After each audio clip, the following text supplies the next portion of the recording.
Don from Gulfport says, I find it curious that there is so much concern about between 5 and 10 joints per day when millions of gallons of the much more dangerous alcohol is so freely consumed in public without the same concern.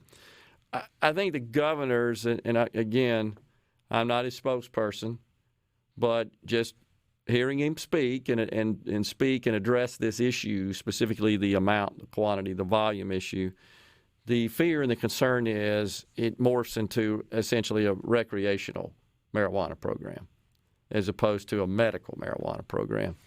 And I think that's a valid concern, but then I think the next question is, should we have a recreational marijuana program? States are, in fact, putting those in steadily. I think we have 38 now that have medical. Is it 17, 19 that have recreational, something to that effect? Something like that, yeah.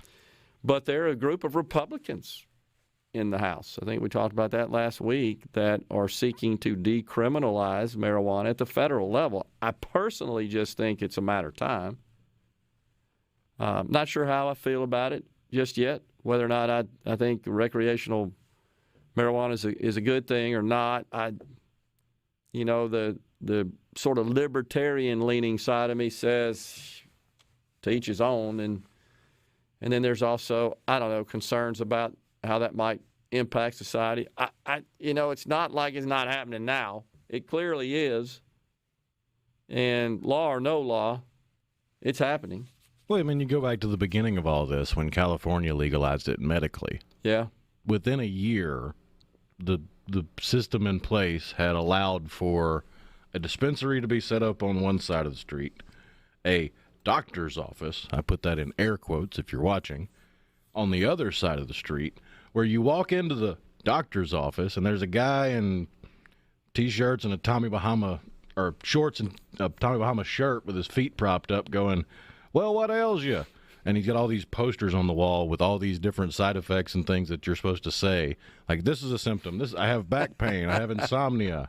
And he goes, all right, writes it. And you walk across the street and get it. The medicinal part of it, the fact that you were supposed to go to a doctor and get a recommendation, kind of went out the window. Yeah. And, in fact, Thomas from Greenwood, he texted in, I assume this is accurate, that San Francisco, a couple of days ago, suspends cannabis tax to help dispensaries compete with drug dealers. It's been widely recorded that the black market in California flourished because they taxed it too much. And I know there's a lot of people say, we just need to implement this and tax the snot out of it. And that's the problem. Then the black market just continues to do its thing and circumvents the tax.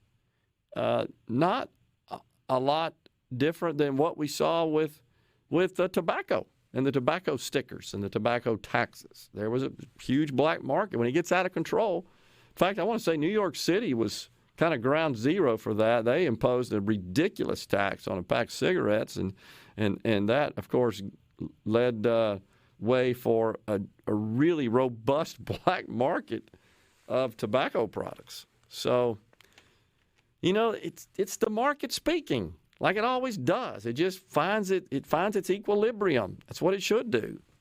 And Thomas opines if it's truly medical, then it shouldn't be taxed. I think there are a lot of people that feel that way as well, that it should be treated like any other prescription. And, most of those that – I think there's those in the moderate category in terms of I'm kind of halfway for it, halfway against it. And then there are those that are totally for it. Totally against it, that say we just got to go get all the taxes we can. My gosh, we could build gold palaces for schools if we taxed medical marijuana, and we would have 6-lane highways across the states. That's just not true. I mean, that just mathematically doesn't extrapolate.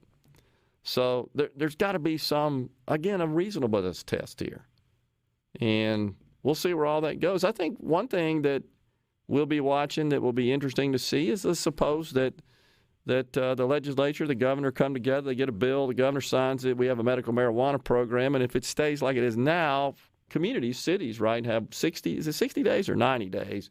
I don't know that it matters, but right after it's passed, to essentially opt out, should they choose, of having any dispensaries, treatment centers in their community, within their city, and then the public can overrule that through a referendum.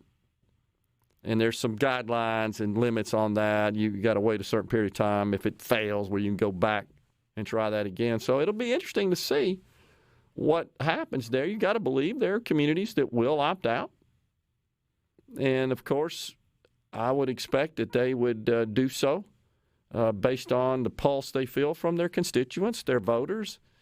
And if they're close to other cities that don't opt out, it just, I think, kind of indicates a race to those cities to build out dispensaries and so forth. That's what will happen.